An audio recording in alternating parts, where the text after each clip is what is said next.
Mesdames et messieurs les élus, mesdames et messieurs les universitaires, chers collègues, chers amis éducateurs et enseignants, merci de votre accueil.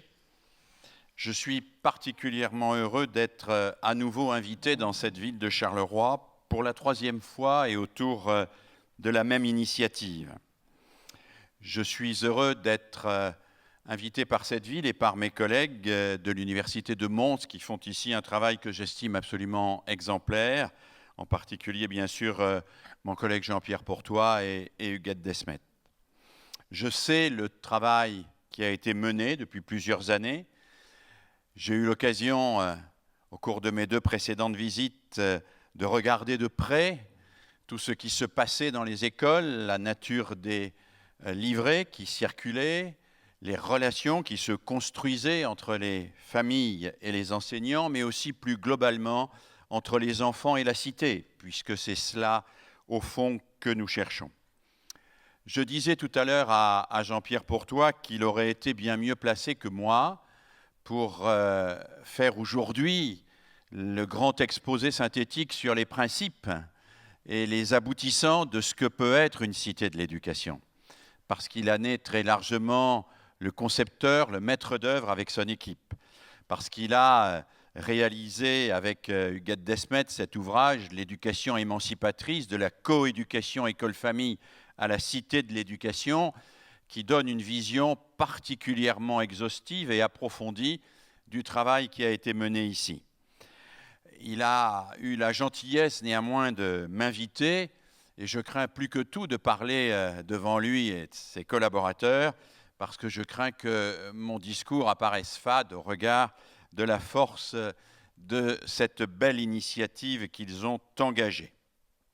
Il l'a dit tout à l'heure, Jean-Pierre, mettre tout individu en situation d'enseignement pour qu'il apprenne, c'est un peu ce que je vais faire aujourd'hui. Je vais tenter d'apprendre avec vous un peu plus et un peu mieux ce que c'est que la coéducation et comment nous pouvons avancer. Je vais le faire en reliant bien sûr cela à mes travaux personnels et à ceux de mon laboratoire.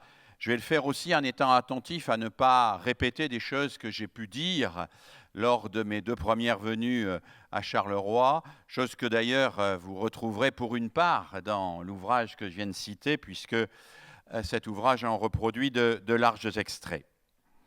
Alors auparavant, et comme M. Léchevin l'a fait, je ne peux pas, venant de France en tant que voisin et dans les temps qui nous occupent avec l'esprit particulièrement absorbé par la situation sociale, politique, civilisationnelle que nous vivons, ne pas donner un petit écho à ce qui s'est passé dans la nuit du 13 au 14 novembre, il y a quelques jours.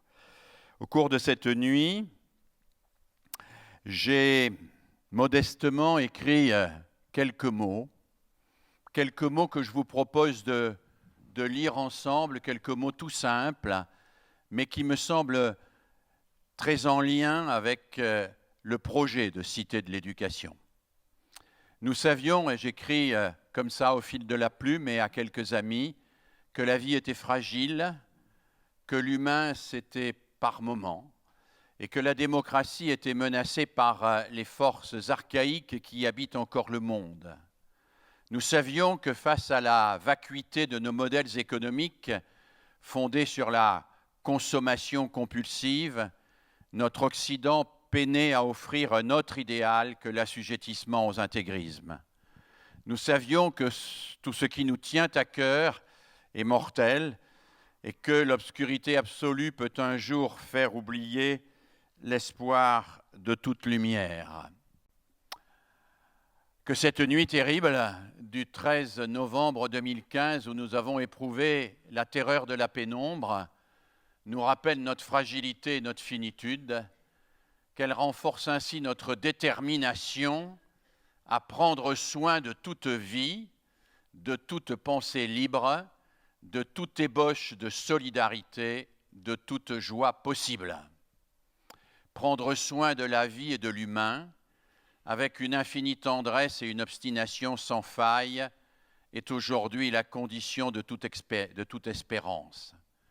Sachons qu'un seul sourire échangé, un seul geste d'apaisement, aussi ténu soit-il, peut encore, contre tous les fatalismes, contribuer à nous sauver de la barbarie. Je crois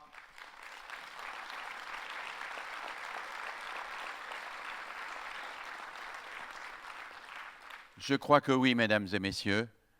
Je crois que le plus petit geste envers le plus petit d'entre nous peut aider à nous sauver de la barbarie et qu'il n'y a rien dans notre vie quotidienne qui ne soit innocent au regard des enjeux civilisationnels qui sont les nôtres. Mon collègue a dit tout à l'heure qu'il était optimiste sur l'avenir parce qu'il pensait que la culture et que l'éducation allaient nous permettre de franchir un cap. Je suis optimiste comme lui, mais je pense que nous avons une assez courte fenêtre de tir, comme on dit.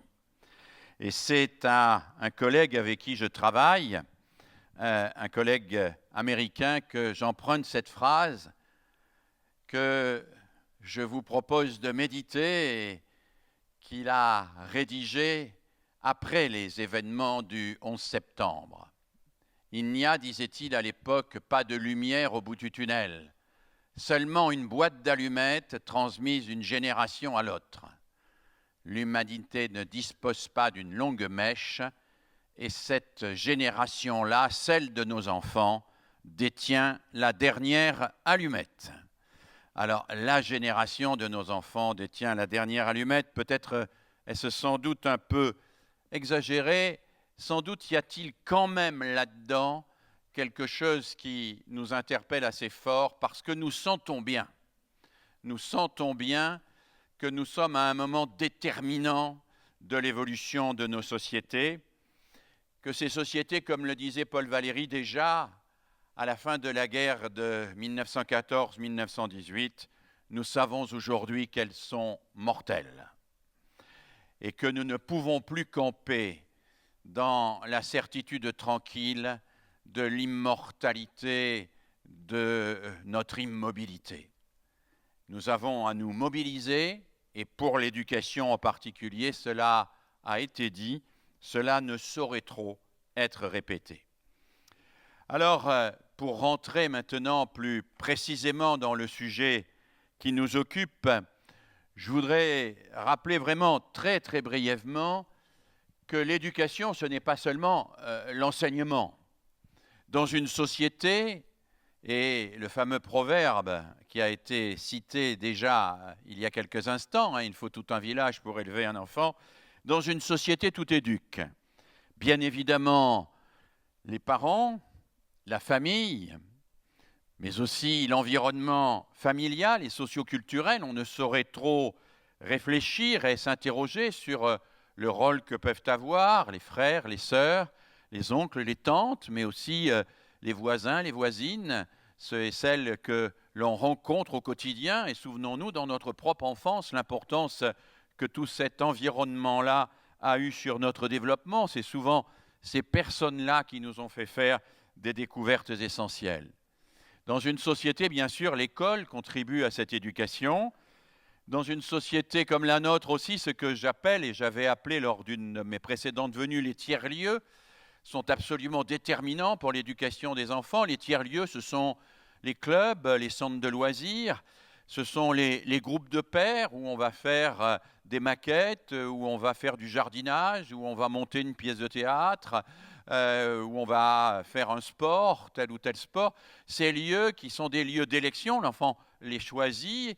Ces lieux qui sont des lieux d'éveil à la responsabilité et au collectif, et où l'enfant exprime une personnalité qu'il va devoir développer. Il est bien évidemment essentiel qu'il fréquente ce type de lieu. Les médias aussi, nous aurons l'occasion d'en reparler, ils jouent un rôle absolument fondamental dans l'éducation de nos enfants. Un enfant aujourd'hui, à partir de 6-7 ans, passe plus de temps devant l'ensemble des écrans qu'il consultent, dont ils disposent, qu'ils n'en passent à l'école dans une année. Et bien évidemment, ce qui se passe dans son rapport à l'écran ne peut pas ne pas avoir une influence sur son éducation et une influence absolument déterminante. Et puis la ville elle-même, eh bien, elle peut être plus ou moins éducatrice. Jean-Pierre parle de cité de l'éducation au sens de mobilisation de tous les acteurs de la ville. On a évoqué l'entreprise, je viens d'évoquer les médias, les associations, le tissu culturel. On pourrait dire l'architecture même de la ville peut être éducatrice et émancipatrice. Une ville où il n'y a pas de place pour que les enfants aillent jouer, une ville tout entière dévolue à des voitures qui ne s'occupent pas de ceux et celles qui sont tout petits et qui chercheraient à pouvoir acquérir une autonomie dans leurs déplacements, une ville qui n'a pas ces lieux d'aventure essentiels que sont les jardins, les espaces de recherche et de découverte, à la fois sécurisés, mais aussi qui présentent la possibilité de ces jeux de l'enfance si essentiels pour leur développement. Une ville qui n'a pas cela est évidemment une ville qui n'est pas une ville éducatrice. Alors oui, l'ensemble de ces acteurs participe à l'éducation, participe à la co-éducation. Et comme je l'avais déjà évoqué, il faut sans cesse rappeler que la co-éducation, ce n'est pas d'abord une valeur, c'est un fait. Nos enfants sont co-éduqués. Aucun des partenaires que je viens de citer n'a l'hégémonie, n'a la toute-puissance et ne peut légiférer seul sur l'éducation de nos enfants. Des parents qui croiraient que seule leur éducation compte se tromperaient. Une école qui penserait que seule l'éducation scolaire compte se tromperait également. Des médias qui penseraient qu'il n'y a que leur message qui peut éduquer les enfants, évidemment feraient fausse route. La coéducation est un fait parce que nos enfants vivent dans un écosystème, dans un système où tout est en interrelation et où tous les éléments interagissent les uns sur les autres. La coéducation est un fait parce que nos enfants se déplacent entre les différents éléments de l'écosystème et que eux seuls, chacun d'entre eux, peut faire l'unité de ces éléments. Et c'est de cette unité, de ce métabolisme personnel qu'ils font de cette unité, qu'ils se feront œuvre d'eux-mêmes, comme le disait le grand pédagogue Pestalozzi. Donc la coéducation, elle est là, que nous le voulions ou non. Alors elle peut être pour le pire, elle peut être une coéducation où chacun tire dans les pattes de l'autre, elle peut être une coéducation où chacun est indifférent à l'autre, ou soupçonne l'autre, elle peut être une coéducation où chacun cherche dans l'autre le bouc émissaire de ses difficultés ou de ses échecs.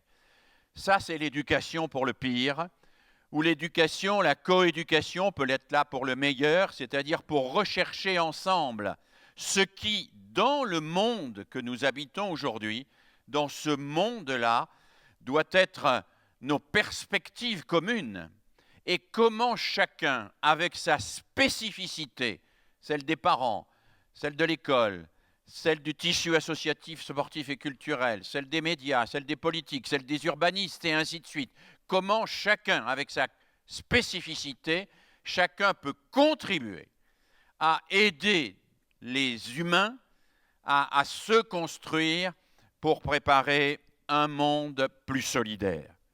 Oui, mettons en œuvre la coéducation sans empiéter sur le territoire légitime des uns et des autres, en respectant la spécificité de chacun, mais en cherchant inlassablement à converger au service d'une humanité qui soit une humanité du futur, plus lucide et plus belle. Alors à partir de là, je voudrais vous proposer 2 séries de remarques. D'abord, une première série de remarques pour planter le décor autour de ce qu'on appelle la crise de l'éducation. La modernité et la crise de l'éducation, qu'est-ce que c'est? Je ne vais pas être très long là-dessus, mais pointer quelques éléments qu'il me semble difficile de ne pas prendre en compte et qui, si on ne les voit pas, eh bien, risquent de nous handicaper gravement. Et puis, dans une deuxième partie, je me demanderai en quoi la pédagogie peut apporter aujourd'hui des repères pour servir de ligne de fuite, de point de convergence vers une coéducation authentique.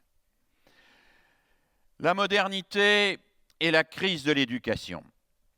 Je vais aller très vite, cela demanderait en soi toute une série de conférences, mais je souhaiterais vous donner ici quelques éléments fondamentaux.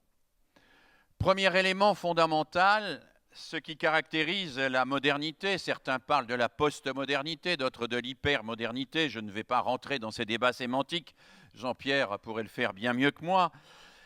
Ce que nous vivons aujourd'hui, c'est la faillite des théocraties dans nos sociétés occidentales. Ce n'est pas le cas, bien évidemment, ailleurs. La faillite des théocraties, c'est-à-dire la faillite des grands systèmes qui nous dictaient du haut du dogme ou du haut du ciel nos comportements. D'une certaine manière, il était plus facile d'éduquer dans l'URSS de Staline ou dans l'Iran de Khomeini, puisqu'il y avait une voie éducative et une seule, et si vous n'éduquiez pas bien vos enfants, si vous ne leur inculquiez pas bien le catéchisme avec un grand C, vous étiez vous-même mis dans des camps de rééducation. Et on faisait même appel parfois à vos enfants pour vous dénoncer comme mauvais éducateurs. C'est une des grandes constantes des films qui présentent les grandes dictatures de science-fiction. Vous trouvez ça dans 1984 d'Orwell ou dans Le meilleur des mondes d'Huxley.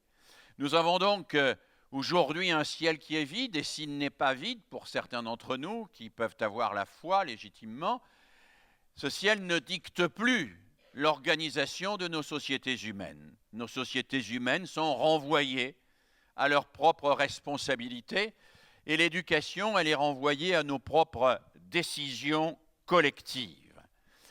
Cela est quelque chose de fondamentalement nouveau. Dans les sociétés théocratiques traditionnelles, il n'y a pas besoin de ministre de l'éducation. Le ministre de l'éducation, c'est Dieu ou c'est le dogme. C'est-à-dire qu'il y a une vérité éducative, elle s'impose à tous, et si vous ne la suivez pas, vous êtes dissident ou bien vous êtes hérétique. Deuxième élément qui me paraît important pour comprendre cette modernité, c'est l'émergence de ce qu'on appelle l'individualisme social. Oh, c'est un grand mot utilisé par des philosophes comme Marcel Gauchet, mais c'est un mot important et probablement corollaire de ce que je viens d'indiquer, qui signifie qu'au fond, notre époque est marquée par le fait que nous voulons décider nous-mêmes de notre propre destin. Nous n'acceptons pas que d'autres décident à notre place de l'avenir de nos enfants, par exemple. Et même si, sur un plan général, nous concevons bien qu'il faut former les gens pour ce qu'on appelle les métiers en tension, là où il y a de l'emploi, nous préférons que nos enfants choisissent leur métier et envoyer là-bas les enfants des autres. C'est-à-dire que nous avons tous la conviction qu'il peut y avoir des règles qui valent pour tous, mais que pour nous, globalement, nous préférons nous en exonérer. Nous plébiscitons les feux rouges, mais évidemment, nous revendiquons de pouvoir les brûler quand nous sommes pressés. Et cette ambivalence au regard des normes, elle est très importante parce qu'elle est vraiment constitutive de nos sociétés. On va d'ailleurs voir ce problème se poser dans la suite politique des événements du vendredi 13, puisque nous allons simultanément voir une augmentation des normes et des règles qui est vécue comme protectrice, cette augmentation par les gens, et une protestation contre ces normes et ces règles qui sont vécues comme des contraintes, entraves à notre liberté. Il y a là une ambivalence consubstantielle de la modernité qui est liée à ce qu'on appelle l'individualisme social. Troisième élément, une démocratie réelle, bien sûr, et quand nous comparons à ce qui se passe dans d'autres pays du monde, nous ne pouvons que nous féliciter de ce que nous vivons, mais encore tâtonnante,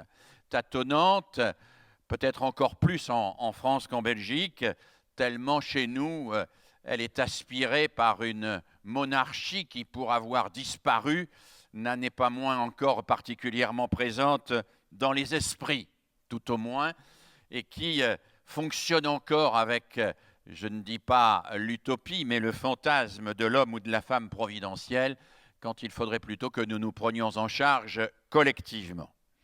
La modernité, c'est un bien commun difficile à trouver. Qu'est-ce qui est le bien commun en matière éducative?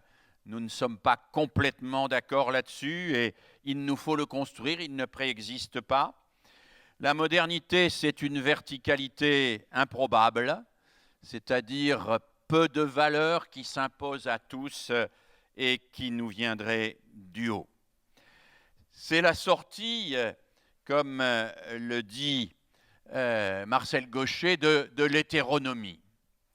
Et là, très vite, quelques citations qui illustrent mon propos. Nul ne peut se concevoir en tant que citoyen commandé par l'au-delà, dit Marcel Gauchet. La cité de l'homme est l'œuvre de l'homme.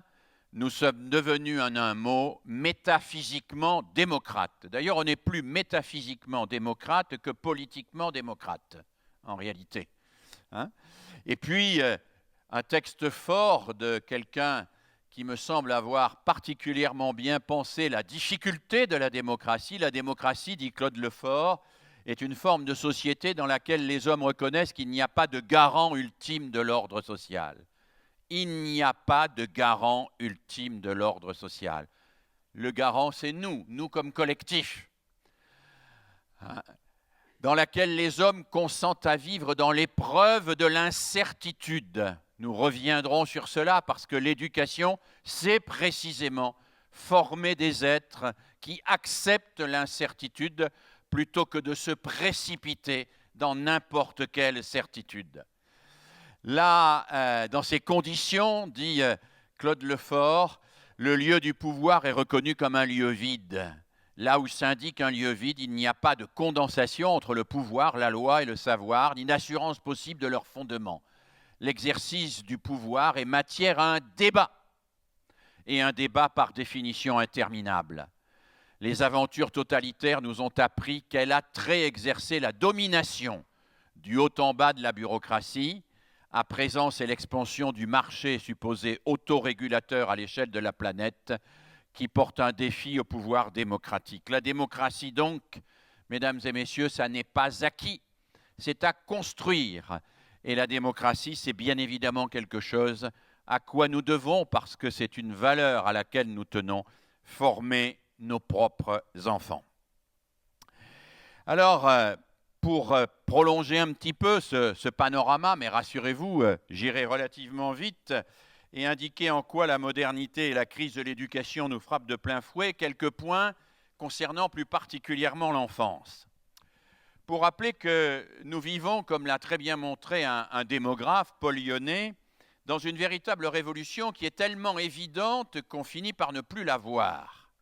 Dans nos sociétés occidentales, dit-il, le phénomène majeur, et probablement le phénomène majeur depuis des millénaires, ça n'est pas un phénomène technique, ça pourrait être le téléphone portable, l'invention qui a gagné le plus vite le plus grand nombre de gens. Non, dit-il, le phénomène majeur, c'est le fait que dans nos sociétés occidentales, la quasi-totalité des enfants sont des enfants désirés. Et que le fait que nos enfants soient désirés change tout en matière éducative. Parce qu'un enfant désiré est un enfant que nous voulons faire parce qu'il fait notre bonheur. Inversion radicale. Jadis, les parents devaient faire le bonheur des enfants. Aujourd'hui, c'est l'arrivée des enfants qui fait le bonheur des parents. Ça n'est pas tout à fait la même chose. Jadis, c'était la famille qui faisait les enfants. Aujourd'hui, si vous regardez autour de vous, c'est l'arrivée des enfants qui fait la famille. Il y a là une inversion assez massive dans les relations intergénérationnelles et un brouillage des relations de filiation et des relations de transmission. Brouillage des relations de filiation et de transmission qui engendrent des phénomènes que nous n'avons pas toujours parfaitement compris et parfaitement été capables de maîtriser. Je n'accuse absolument personne ici, hein, et chacun d'entre nous est fragile à cet égard. Mais quand même, nous sommes très vulnérables, nous autres adultes, au pouvoir, et je vais même employer un terme plus fort, au chantage que les enfants exercent sur nous. L'enfant a compris très vite que parce qu'il faisait notre bonheur, nous allions être dans une surenchère à son égard pour obtenir son amour. Et là, nous vivons dans ce qu'on pourrait appeler, au sens étymologique du terme, au sens latin du terme, une conspiration. Ça cum respirare, ça respire ensemble. Tout ce qui dit aux enfants, tout ce qui susurre aux enfants, fais ton caprice, mon petit. Demande le dernier jeu vidéo, la dernière marque de chaussures. Exige d'avoir la marque pour tes affaires qui est précisément celle que la télévision te vante et que tous tes camarades ont réussi à avoir de leurs parents. Et si tu ne l'obtiens pas, mets donc tes parents en concurrence en leur disant que tu aimeras le plus celui qui te fera le cadeau. Et si tes parents ne marchent pas, ben, va voir tes grands-parents et essaye de leur dire « Mamie, tu m'aimes ?» Oui, eh ben papa et maman ne veulent pas m'acheter la nouvelle marque de chaussures. Oh, comme c'est dommage. Allez, c'est moi qui vais le faire. Et nous sommes ainsi devant une sorte de montée en puissance. Et je ne veux pas faire ici de la psychologie de bas étage. Jean-Pierre en ferait du haut étage à ma place. Mais on pourrait dire que ce qui est naturel dans le développement de l'enfant et que les psychanalystes appellent le narcissisme enfantin, ce que les cognitivistes appellent l'égocentrisme initial, c'est-à-dire cette phase où l'enfant se vit comme le centre du monde, est en réalité instrumentalisé par la machinerie commerciale et publicitaire qui, là où l'éducation cherche à débarrasser l'enfant du caprice, maintient la tête de l'enfant dans l'eau et dans le caprice. Fais ton caprice, ça fait marcher le commerce. Hein? Et nous ne pouvons pas considérer ce phénomène comme anecdotique. Ce n'est pas possible de le considérer comme anecdotique. Il est massif et il change radicalement notre rapport à nos enfants. Il le change radicalement. Et il faut que nous entendions cela. Ça ne veut pas dire, attention, que tous les enfants sont dans le caprice et que tous les adultes sont dans la raison.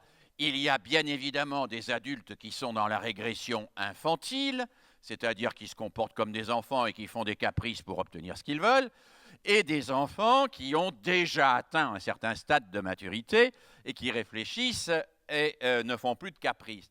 Mais ce que cela veut dire, c'est que l'infantile qui n'est pas l'enfance, est cultivé en quelque sorte par un système technico-marchand commercial qui maintient cet infantile et active cet infantile en permanence en, je vais prendre des termes ici peut-être un peu cliniques, en cultivant le pulsionnel, c'est-à-dire l'exigence immédiate au nom de la pulsion primaire, au détriment du réflexif. Et vous voyez déjà quel défi cela nous pose en termes éducatifs. Je vais très vite. Face à cela, nous assistons chez les enfants à des phénomènes de grande solitude, associés d'ailleurs à la montée de phénomènes claniques. J'y reviendrai. Face à cela, nous assistons à quelque chose que mon collègue Bernard Stiegler, spécialiste des technologies et du numérique, spécialiste de l'usage que les enfants font du numérique, appelle de manière extrêmement violente la destruction systématique de l'appareil psychique juvénile. Qu'est-ce qu'il veut dire Bernard Stiegler quand il parle de destruction systématique de l'appareil psychique juvénile? Eh bien, il nous rappelle que il y a à ses yeux 3 âges du capitalisme. Le premier âge, c'est le capitalisme industriel, c'était Zola, le charbon. Le deuxième âge, c'est le capitalisme financier qui bouge encore. Et le troisième âge, dit-il, c'est le capitalisme pulsionnel, dont le moteur est la pulsion d'achat, c'est-à-dire le fait de télescoper en permanence la pensée et la réflexion pour mettre les personnes dans un comportement et dans une attitude qui consiste à exiger tout de suite, immédiatement. Or, dit Bernard Stiegler, mettre nos enfants dans la position où ils exigent tout de suite, immédiatement, c'est les empêcher de grandir. Parce que grandir, c'est précisément prendre du temps. Grandir, c'est surseoir. Grandir, c'est réfléchir. Grandir, c'est écarter les mâchoires entre la pulsion et l'acte. Écarter les mâchoires entre la pulsion et l'acte. Les pulsions ne sont pas interdites, je vous rassure tout de suite. Vous avez tous des pulsions de toutes sortes, avouables et inavouables. Les psychanalystes nous disent même que nous avons tous des pulsions de mort. D'ailleurs, ils nous disent qu'heureusement qu'on en a, parce qu'il n'y en avait pas, c'est qu'on serait électroencéphalogramme plat. Hein? Donc nous avons tous envie de tuer notre père, notre mère, le substitut de notre père, de notre mère, etc. Enfin, si il y en a ici qui n'ont pas de pulsion de mort, ne vous inquiétez pas trop quand même. Hein. Je veux dire, c'est pas... Ça se soigne, ça se soigne. Donc la pulsion n'est pas interdite. La pulsion de meurtre n'est pas interdite. Mais le meurtre est interdit. Voilà.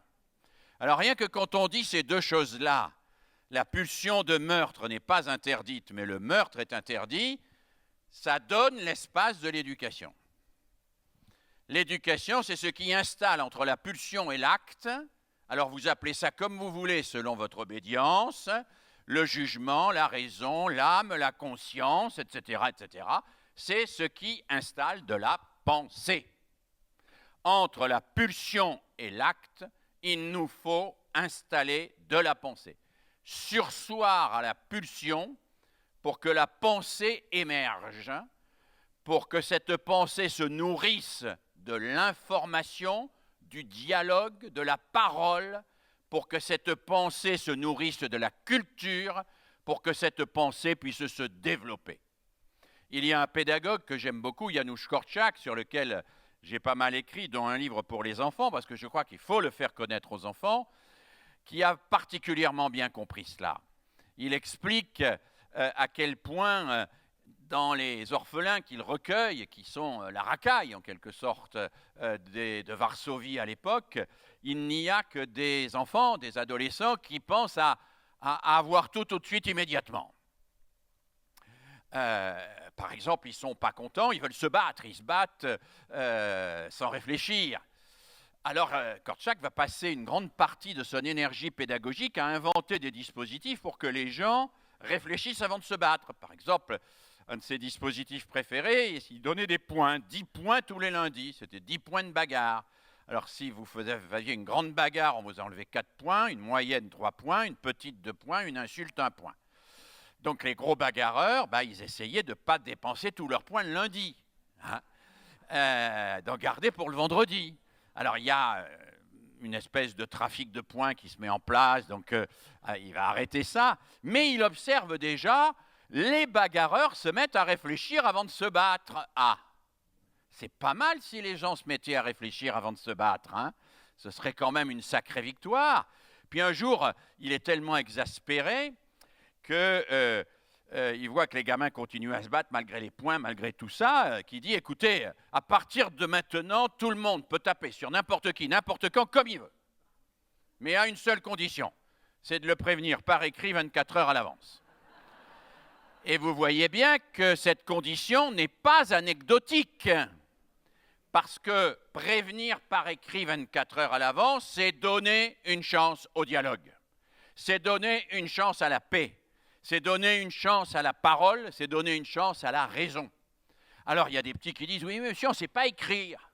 Et d'autres, alors écoutez, vous trouverez quelqu'un pour écrire et lire à votre place. On va mettre une boîte des bagarres, et puis si parfois vous voulez lire et écrire, bon, on peut vous aider un peu parce qu'on sait faire ça. Hein? Et à ce moment-là, Korczak invente aussi quelque chose de fabuleux. Il invente aussi comment donner du sens à la lecture et l'écriture. Comment donner du sens? La lecture et l'écriture ne sont pas des exercices formels inventés par des adultes sadiques pour faire souffrir des enfants. La lecture et l'écriture sont des outils d'émancipation, des outils de libération qui permettent aux humains de surseoir à l'acte, de réfléchir, d'améliorer, de corriger, de conserver, c'est-à-dire de faire toute une série de choses qu'on ne peut pas faire par la simple parole immédiate. Alors oui, nous vivons dans un monde où ça devient difficile de surseoir, parce que nous avons tous dans notre poche une espèce de truc tout à fait absolument abominable, une espèce de machin portable qui nous sonne à tout bout de champ. Alors je voudrais vous rassurer, j'ai lu la semaine dernière dans une revue américaine que certains chercheurs particulièrement avancés en matière technologique commençaient à s'intéresser à un système qui allait permettre de relier ces appareils-là par des fils pour pouvoir les poser sur des bureaux.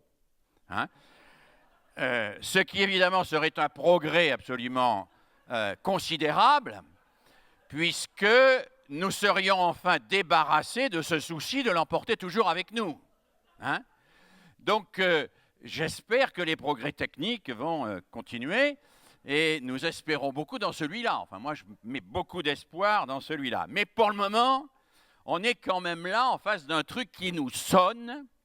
Et comme disait Clémenceau, quand on lui a apporté le premier téléphone qui, lui, était affilé sur le bureau, disait « Je ne répondrai pas.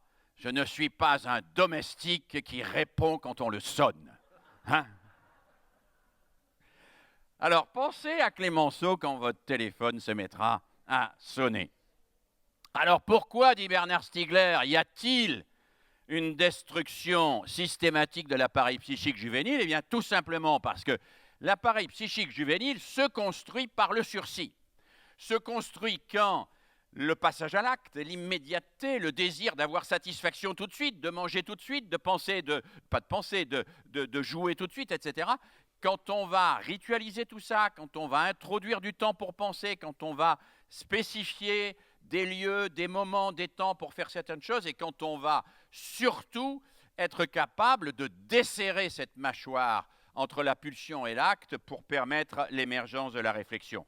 Or, ce que nous voyons aujourd'hui, c'est justement l'inverse, et c'est cela contre quoi nous devons lutter, en tout cas c'est cela sur quoi nous devons être attentifs.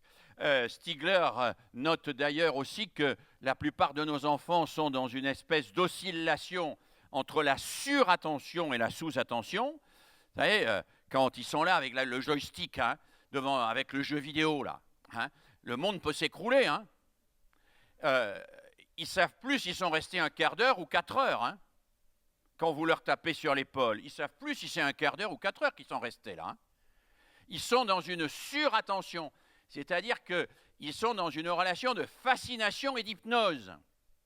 Et quand ils sortent de cette relation de fascination et d'hypnose et qu'il n'y a plus le joystick et l'écran, ils sont dans l'inattention.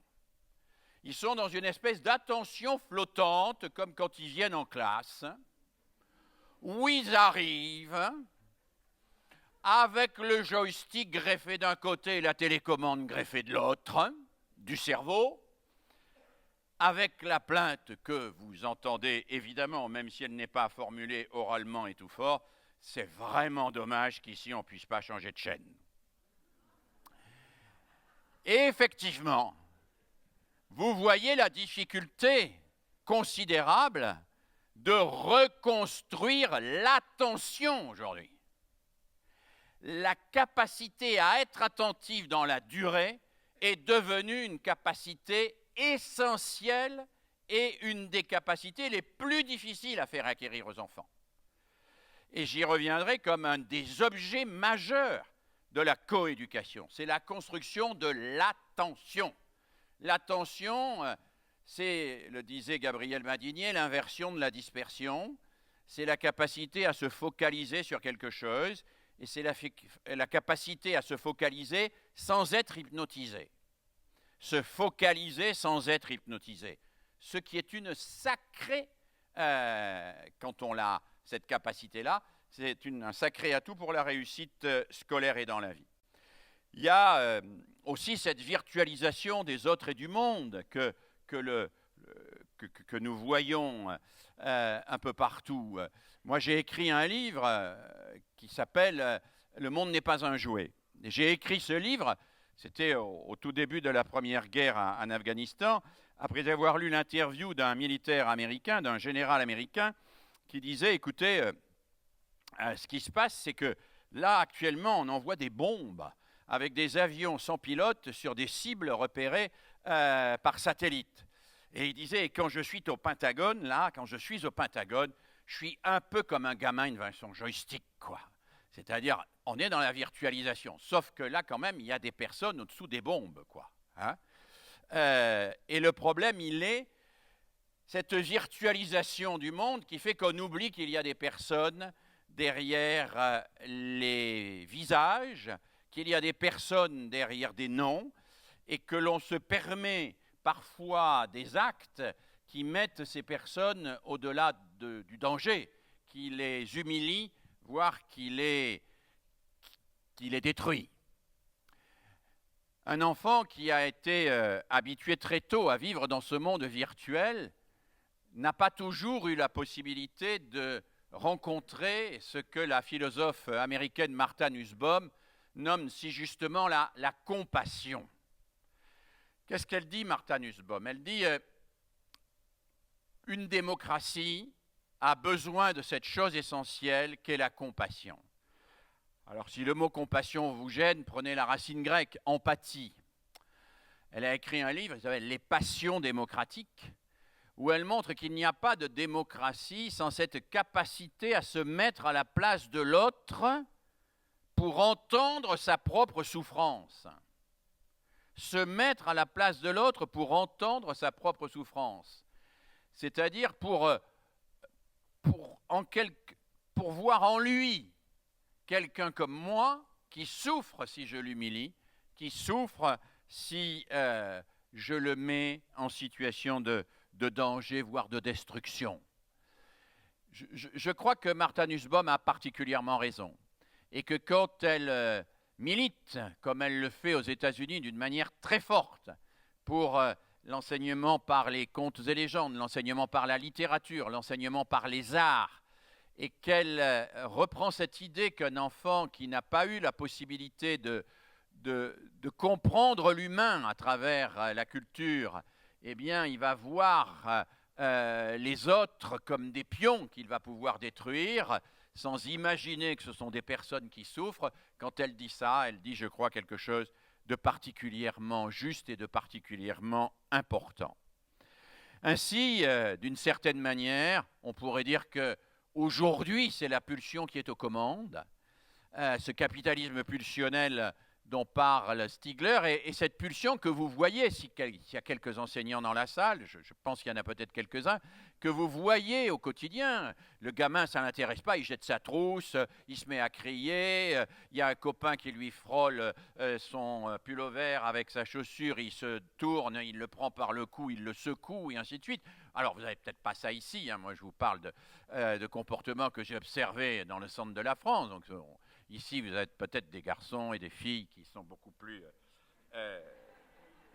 Mais moi, j'en vois énormément. Et quand j'ai repris, il y a quelques années, une classe de primaire, après avoir été directeur d'un centre de formation, on m'avait dit, tu verras, les élèves sont devenus très faibles. Alors, bon, le niveau a baissé. Ouais, le niveau a un peu baissé, en particulier dans la maîtrise de la langue. Mais sur les connaissances générales, il n'a pas majoritairement baissé. Les écarts se sont accentués. Mais ce qui m'a complètement sidéré, c'est cette espèce de cocotte-minute que constituait la classe. J'avais à peine commencé à débuter la première phrase d'une consigne que les 2 tiers de la classe se levaient la main pour m'expliquer qu'ils n'avaient pas compris. Hein? Et puis après, quand je les mettais au travail, je pratiquais ce que j'avais appelé dans un article que j'avais écrit à l'époque, la pédagogie du garçon de café. Hier, je passais mon temps à courir d'une table à une autre pour en calmer un, pour en dire à un second de faire ceci, à un troisième de faire cela, à un quatrième il donnait un livre, à un cinquième il donnait une fiche, à un sixième vérifier que son stylo qui était en train de couler, coulait pas sur le pullover du voisin, et ainsi de suite. Je passais mon temps comme un garçon de café à courir de table en table. C'était absolument insupportable. J'avais une espèce de cocotte minute en train d'exploser. Et je me disais, mais on est effectivement dans des situations radicalement nouvelles par rapport à ce que j'avais connu et où il nous faut reconstruire cette institution, reconstruire l'attention, reconstruire la concentration, reconstruire la capacité de penser, de méditer, de contempler, qui sont mises à mal aujourd'hui par ce que nous appelons la modernité. Alors, je vais très vite. Dans ces conditions, évidemment, l'éducation se trouve face à de nouveaux défis, très largement inédits, et plus que jamais, nous avons besoin de revenir à ce que j'appelle les fondamentaux de la pédagogie comme accompagnement du passage de l'état de l'infantile à l'état d'être pensant capable de s'impliquer dans une démocratie. Être pensant qui peut passer et distinguer ce qui relève du privé de ce qui relève du public, être pensant qui peut passer du sujet pulsionnel au sujet réflexif, être pensant qui peut comprendre la différence entre sa pulsion individuelle et l'intérêt du collectif, être pensant qui peut aller de l'expression spontanée, borborigmeste parfois, à l'association et l'inscription dans une culture, être pensant qui peut passer du chaos des égos qui, dans un espèce de mouvement brownien, s'annulent les uns les autres pour construire du lien social. Je vais reprendre quelques-uns de ces défis, mais très vite. Défi numéro 1, accompagner le passage de l'espace privé à l'espace public chez nos enfants. C'est compliqué. C'est compliqué parce qu'il faut être attentif à ce qui sépare le privé et le public et à ce qui les articule. Ce qui sépare et articule la famille et l'école.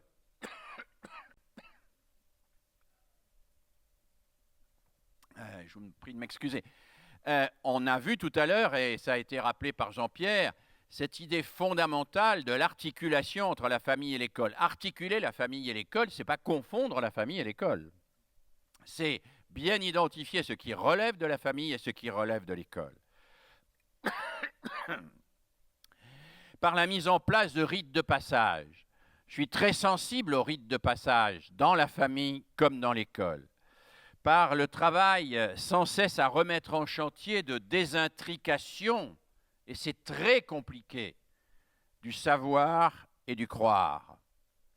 C'est compliqué. L'enfant, il croit des tas de choses. Sa famille croit des tas de choses. Et à l'école, on va travailler sur autre chose que le croire.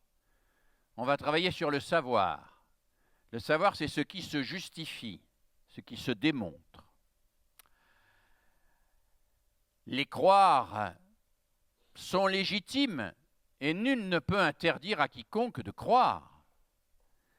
Mais ce qui nous réunit dans une classe, c'est que nous accédons ensemble à des savoirs démontrés. Or, ces savoirs démontrés, c'est un problème absolument majeur sur lequel mon collègue Bernard Ray de l'ULB a beaucoup travaillé.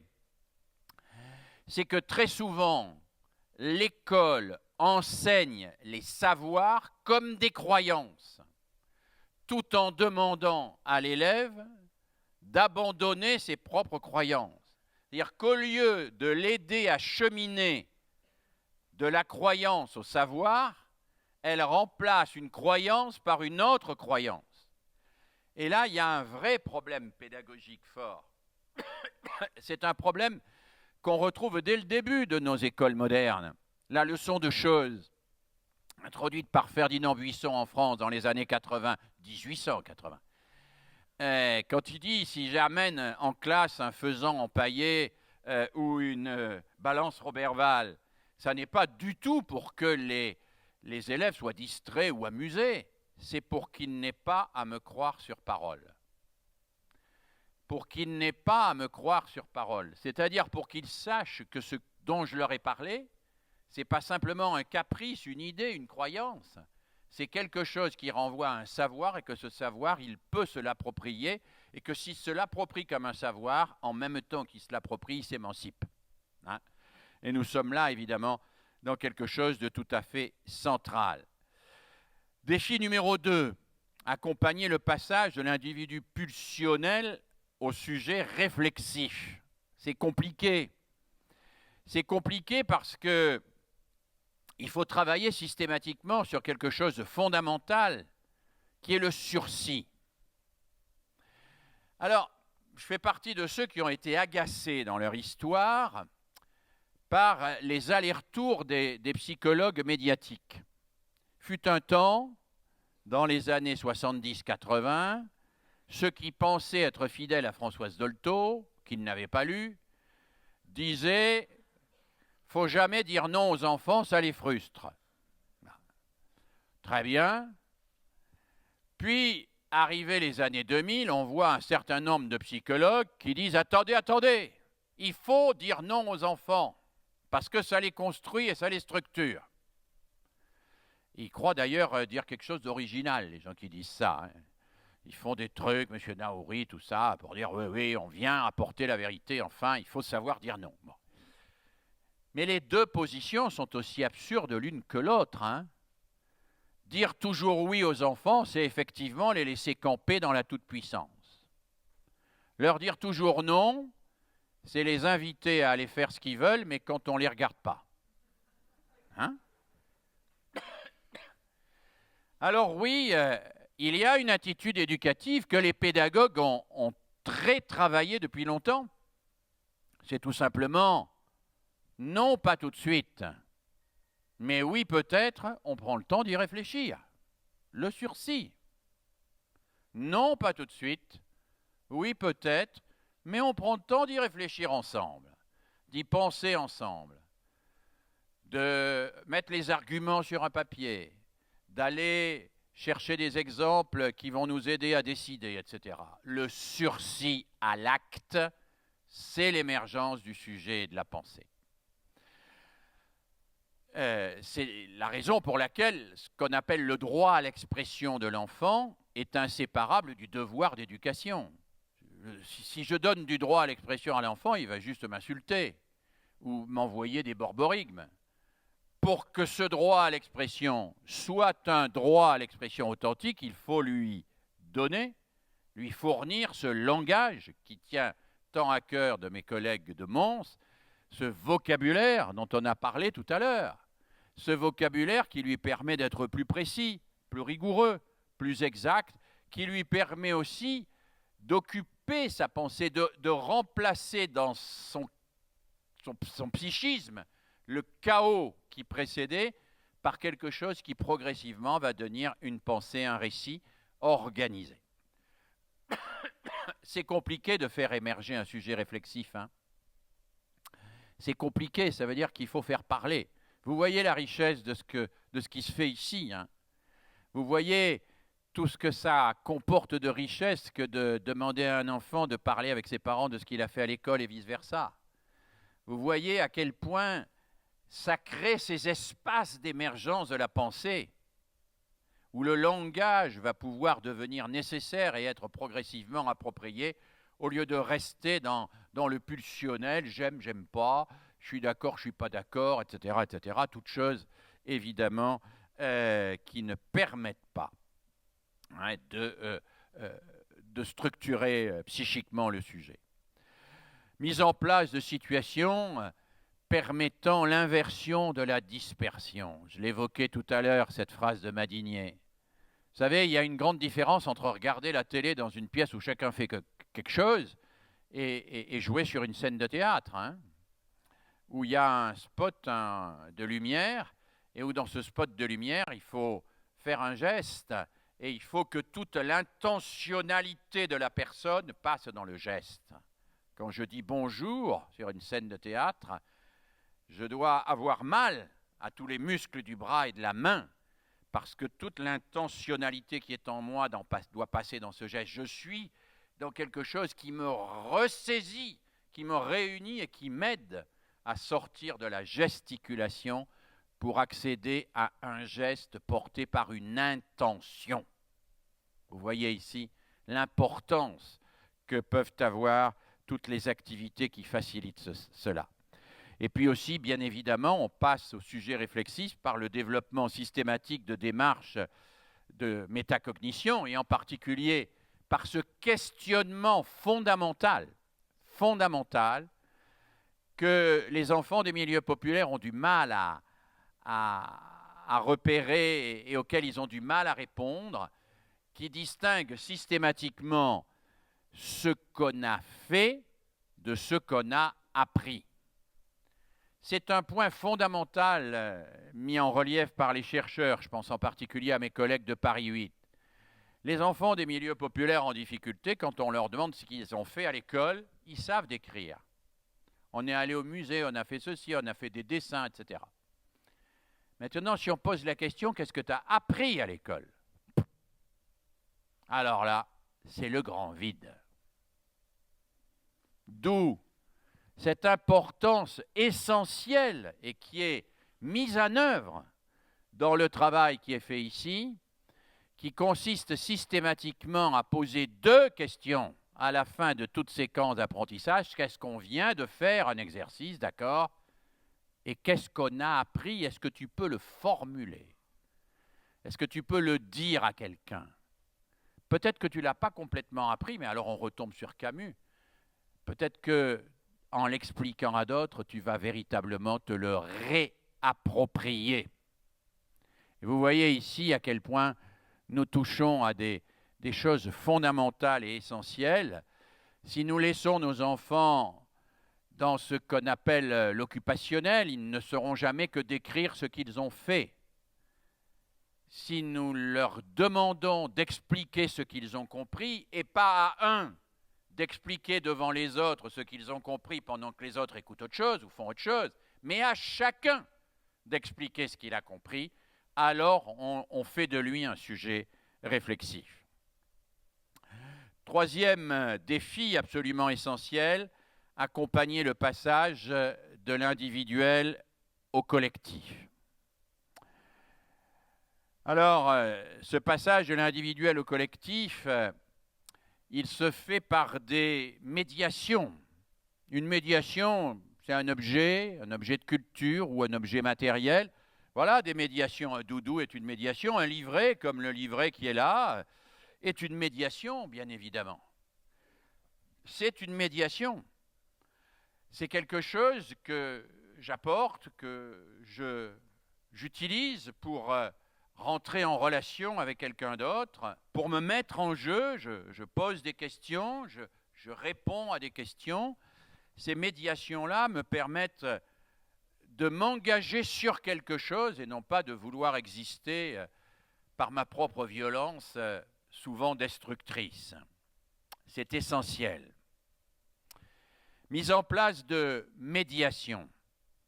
Mise en place aussi d'institutions qui médiatisent les relations et permettent de sortir de ce que j'appelle les coagulations fusionnelles. Je vais prendre un exemple peut-être un peu éloigné, mais d'une recherche assez ancienne que j'ai effectuée à Lyon il y a une quinzaine d'années, mais qui me semble terriblement d'actualité ces jours-ci. C'est une recherche que nous avions réalisée avec un de mes collègues, Azouz Begag, qui a écrit des ouvrages comme Le Gon du Shahaba, par exemple, et qui à l'époque était spécialiste à Lyon 2 des transports. Et nous avions réfléchi ensemble, observé ensemble, pratiqué des entretiens ensemble sur le comportement des jeunes des cités en bande. Et qu'est-ce que nous avions observé?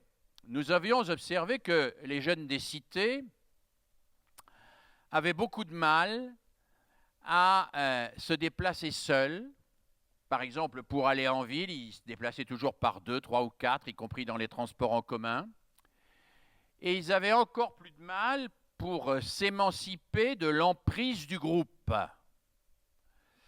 Par exemple, il leur était quasiment interdit de prendre leur petit ami en dehors du groupe, d'aimer une musique qui n'était pas labellisée par le groupe. Et s'ils s'éloignaient du groupe pour mener un projet personnellement, ils étaient punis par le groupe pour s'en être éloignés. C'est la raison pour laquelle j'avais appelé l'article scientifique que j'avais fait paraître à l'époque l'effet Jokari. Alors aucun d'entre vous n'est assez vieux comme moi pour savoir ce que c'est qu'un Jokari, puis ça n'existe peut-être pas chez vous. Si, ça existe. Alors, un Jokari, c'est un plot de bois où il y a une élastique et puis une balle. Alors, quand vous envoyez la balle, ben, elle revient forcément puisqu'elle est attachée avec l'élastique. Et plus vous l'envoyez loin, plus elle revient fort. Bon. J'avais appelé ça l'effet Jokari pour expliquer ce qui se passait dans ces groupes-là. C'est-à-dire pour montrer à quel point nous n'étions pas dans un groupe qui promeut une association en un collectif d'individus libres qui font quelque chose ensemble, mais nous étions dans des phénomènes d'emprise. D'emprise, c'est-à-dire que le groupe est une prison. Il fournit la sécurité et l'identité, mais au prix du sacrifice de la liberté. On vous donne de la sécurité, on vous protège. On vous donne une identité, vous êtes membre du groupe ceci ou du groupe cela. Mais il y a une chose à laquelle vous n'avez plus droit, c'est à votre liberté. Un groupe destructeur de la liberté. Et là, nous touchons à un point fondamental. C'est qu'est-ce qu'une éducation qui fournit à la fois la sécurité, parce que l'enfant a besoin de sécurité, qui fournit l'identité, parce que l'enfant a besoin de se construire une identité, mais qui ne le prive pas de sa liberté. Et je vais dire une chose qui va peut-être vous surprendre. Une éducation qui fait tout cela est une éducation forcément partenariale, parce que la liberté se construit par le jeu JEU entre les différents partenaires et par la capacité qu'a l'enfant de jouer différents rôles selon les partenaires face auxquels il est. C'est pour ça que ce qui se joue ici entre les familles et l'école est si important. C'est pour ça que c'est si essentiel. En une époque où tant d'adolescents sont fascinés par ces groupes fusionnels. Alors il y en a qui sont moins graves que d'autres. Si c'est du foot, du hooliganisme, c'est grave, mais enfin bon. Si c'est des groupes intégristes, ça peut être grave. Si c'est des groupes violents, ça peut être dramatique. Hein? Et la question qu'il faut se poser, c'est une vraie question très lourde pour nos sociétés. C'est qu'est-ce que ces groupes fusionnels-là donnent de si important à ces jeunes pour qu'ils y aillent en sacrifiant leur liberté? Qu'est-ce qu'ils leur donnent et que nous ne leur donnons pas? Puisqu'ils y vont, c'est qu'ils y trouvent un intérêt. Eh bien, je crois qu'ils leur donnent quelque chose que nous ne leur donnons pas suffisamment. C'est le sentiment d'exercer une responsabilité et le sentiment de faire quelque chose que d'autres ne peuvent pas faire à leur place. Et vous voyez à quel point nous sommes en fait au cœur ici de l'opération qui est menée à Charleroi, parce qu'elle donne aux enfants la responsabilité de faire quelque chose, une responsabilité qui leur donne une place. Je vais même dire plus loin, une responsabilité qui leur donne une autorité. Un enfant de 3 ans, dans une école maternelle, peut avoir autorité sur le bocal à poisson rouge. Il peut dire « Je suis responsable du bocal à poisson rouge, donc j'interdis qu'on mette des saletés dans le bocal à poisson rouge. » Cet enfant est démocrate. Cet enfant est démocrate parce qu'il a compris que l'autorité, c'est la responsabilité. Et que dans une société démocratique, il n'y a jamais d'autorité par nature, qu'il n'y a que des autorités par mission et par fonction. Il a de l'autorité parce qu'il est responsable. Et c'est sa responsabilité qui lui donne de l'autorité. Et vous voyez aussi à quel point ici, on est au cœur du projet développé à Charleroi. Donner à chaque enfant une responsabilité qui lui donne le sentiment d'être responsable et qui lui permet d'exercer une forme d'autorité légitime qui fera qu'il respectera les autres autorités légitimes, parce qu'il aura compris qu'une autorité légitime est une autorité de responsabilité, et que cette autorité de responsabilité est bien évidemment essentielle pour la construction de tout collectif. Et puis, accompagner le passage de l'individuel au collectif, c'est permettre l'organisation de rôles qui permettent eux-mêmes de parler en tant que, et de sortir ainsi de la toute-puissance. Enfin, je crois, et c'est un point important, c'est un point sur lequel j'ai beaucoup travaillé dans mon travail personnel, je crois que la rotation des tâches, la non-spécialisation des tâches dans les groupes d'enfants est absolument essentielle. Je le dis souvent parce que c'est devenu tellement évident pour moi que j'ai besoin même quasiment de le répéter. Vous savez, si vous mettez 5 enfants à faire un panneau sur un insecte ou un pays d'Afrique, si vous ne faites rien, ce qui va se passer, vous pouvez en être sûr. Il y aura une partition immédiate en concepteur, exécutant, chômeur et gêneur. Les concepteurs conçoivent, les exécutants exécutent, les chômeurs font rien et les gêneurs, on les met dehors. Ça peut marcher si on est dans une entreprise. Mais à l'école, l'objectif, c'est que les chômeurs et les gêneurs deviennent des concepteurs.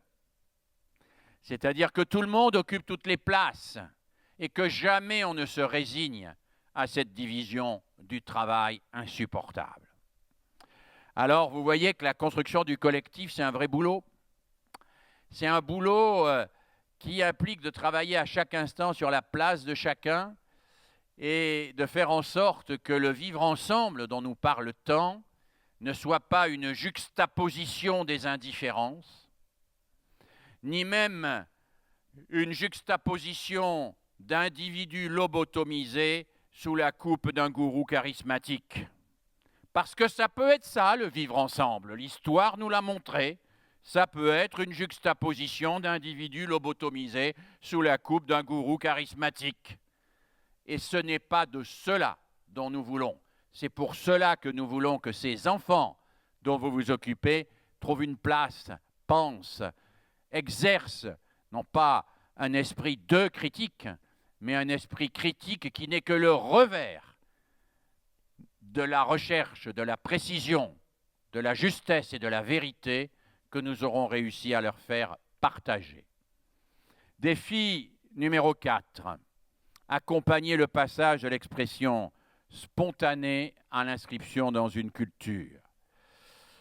Par la mise en situation des savoirs scolaires. Les savoirs scolaires ne sont pas simplement des savoirs comme ça, qui auraient été inventés pour mettre des obstacles au passage en classe supérieure. Moi, je cite parfois cette phrase d'un élève de 5e chez nous. Je travaillais à l'époque sur la représentation de l'échec et de la réussite scolaire. C'est un élève très faible en mathématiques. Alors, je lui demande, mais t'as jamais été bon en mathématiques? Il me dit non. Et je lui dis, mais pourquoi t'as pas été bon en mathématiques? Il me dit, j'en ai marre de ces trucs que font les profs de maths.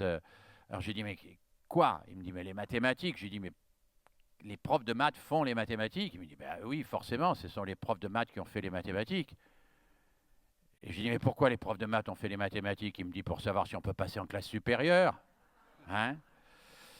Alors évidemment, quand la conception des savoirs est associée à un parcours du combattant et qu'elle n'est pas associée à son caractère émancipateur, quand on ne perçoit pas le savoir dans ce qu'il a d'émancipateur au regard des préjugés, au regard des savoirs antérieurs, on ne risque pas de s'inscrire dans une culture, on risque simplement d'accumuler des petits savoir-faire qu'on ressortira à l'examen et qu'on oubliera le lendemain. Et puis, bien sûr, s'inscrire dans une culture se fait par l'accès, c'est dans le prolongement de ce que je viens de dire, des enjeux historiques et épistémologiques des savoirs. C'est le psychologue cognitiviste et culturel Jérôme Brunner qui a beaucoup insisté sur cet aspect. Raconter les savoirs, raconter les savoirs. Pourquoi Galilée a eu des ennuis alors que Copernic a réussi à passer à travers les grilles, au sens propre et figuré de l'Inquisition? Pourquoi Newton, comment ça se passe, comment ça s'est passé, l'émergence de l'écriture, le passage des hiéroglyphes aux écrits? C'est compliqué. Les hiéroglyphes, c'est des dessins, l'écrit, c'est des signes, à l'arbitraire du signe. Puis le gamin, au début, il croit que forcément, il n'y a pas de raison que le mot train soit plus petit que le mot locomotive, puisque le train, c'est plus grand que la locomotive. Parce qu'il n'a pas complètement compris comment ça fonctionnait le langage, et tout ça, il va falloir évidemment lui montrer, mais lui montrer non pas, et c'est ça qui est important, et je reviens à ce que je disais tout à l'heure à propos de savoir et de croire, lui montrer en l'aidant à accéder à ce qui fait le fondement anthropologique des savoirs. Une de mes dernières recherches porte sur l'accès à l'écrit. Et ce que j'essaye de montrer, ce que nous essayons de montrer, c'est que quels sont les élèves qui ont le plus de difficultés d'accès à l'écrit? Ce sont ceux pour lesquels l'écrit est une souffrance. L'écrit est une souffrance. Quels sont ceux qui accèdent facilement à l'écrit? Ce sont ceux pour lesquels l'écrit est une joie. Et pourquoi l'écrit est une joie? Parce qu'ils ont compris. Ils ont compris que, comme le dit Goody, quand on peut écrire, on n'a pas besoin d'apprendre par cœur ses listes de courses. C'est déjà quelque chose, hein? Ça vous libère de l'impact cognitif pour trouver votre chemin pour aller au supermarché. Hein? Parce que quand on peut écrire, on peut corriger. On n'est pas obligé de... Parce que quand on peut écrire, on peut laisser une trace qui nous survivra. On peut faire même des lettres d'amour et même des lettres d'injure. C'est fabuleux le plaisir d'écrire. Or, combien d'enfants voient l'écriture comme une souffrance et n'en voient pas le plaisir? Attendez, plaisir ne veut pas dire absence d'effort. Hein? Le sportif, il prend du plaisir, mais il fait des efforts pour s'entraîner. Et de gros efforts pour s'entraîner. Donc, le fait qu'il y ait du plaisir à écrire ne veut pas dire qu'il n'y aura pas d'effort pour apprendre à écrire, mais un effort qui ouvre sur un plaisir. Donc, il y a là quelque chose évidemment essentiel. Et puis, je crois beaucoup, et je sais que c'est ici très partagé, que le travail sur les œuvres peut permettre de relier ce que chacun a de plus personnel, de plus intime avec ce qu'il existe de plus universel. Pourquoi? Pourquoi il faut raconter le Petit Poucet aux enfants? Ben, il faut raconter le Petit Poucet aux enfants parce que tous les enfants ont peur d'être abandonnés. Alors évidemment, on peut dire à la petite Carla ou au petit Steven, t'as pas peur que ta maman vienne pas te chercher aujourd'hui à 4h30? Ça, c'est un peu faire de la psychanalyse sauvage, quoi. Mais on peut aussi lui raconter le Petit Poucet. C'est fabuleux, le Petit Poucet, parce que ça lui permet de comprendre qu'il n'est pas seul à avoir peur, mais que cette peur, il peut la nommer. Que cette peur, il y a des mots qui peuvent l'aider à l'apprivoiser. Que cette peur-là, elle est partagée par d'autres, qu'elle s'inscrit dans l'histoire du monde et que ses camarades la ressentent aussi. Cette peur, il peut l'exorciser.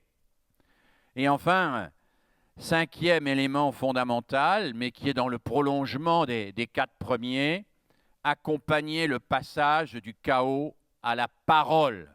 La parole, le langage qui est au cœur du travail qui est mené ici par Jean-Pierre Huguette et leurs collaborateurs. Le passage du chaos à la parole. Faire exister une parole. Faire exister une parole, et c'est absolument essentiel, qui ne s'abolit pas dans l'échange de simples signaux. Oui, non, putain, merde, enfin, vous savez, les... Hein? Mais une parole qui ouvre à une interlocution, c'est-à-dire à un dialogue, dans laquelle personne n'a le dernier mot parce que, justement, ce n'est pas un rapport de force, ce n'est pas un combat de catch, le dialogue. Il n'y a pas de vainqueur et de vaincu. la parole peut toujours permettre d'accéder à d'autres paroles. Permettre le passage du chaos à la parole en opérant obstinément les distinctions qui permettent de penser le réel. Le mot juste, la précision. C'est là que le vocabulaire n'est pas simplement une question de technique. C'est une question de passage du chaos psychique à un sujet psychique construit. Avoir du vocabulaire, c'est être capable de se penser et d'avoir autre chose dans sa tête que des pulsions qui s'entrechoquent. C'est penser précisément. Et pour que l'élève pense précisément, il faut que nous autres, enseignants adultes, nous pensions précisément et nous parlions précisément. J'ai mené une étude que nous avons publiée l'an dernier dans la revue Esprit sur ce que j'appelle la fermeté linguistique des enseignants.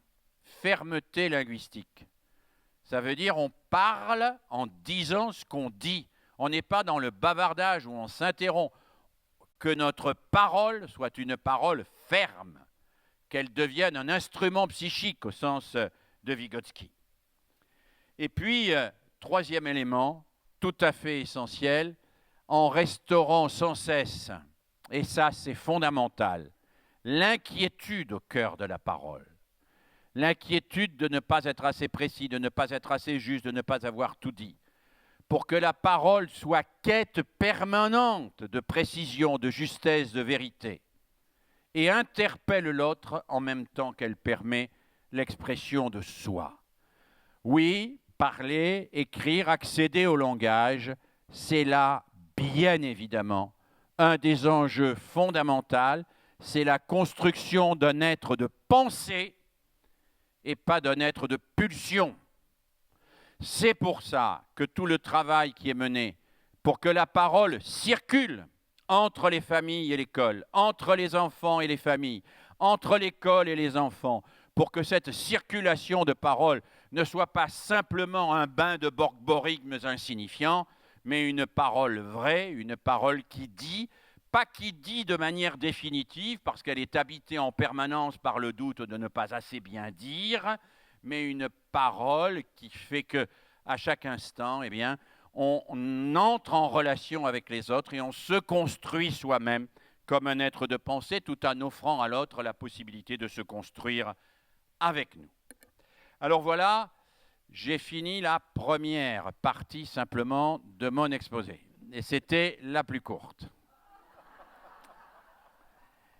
Et la deuxième partie de mon exposé était la...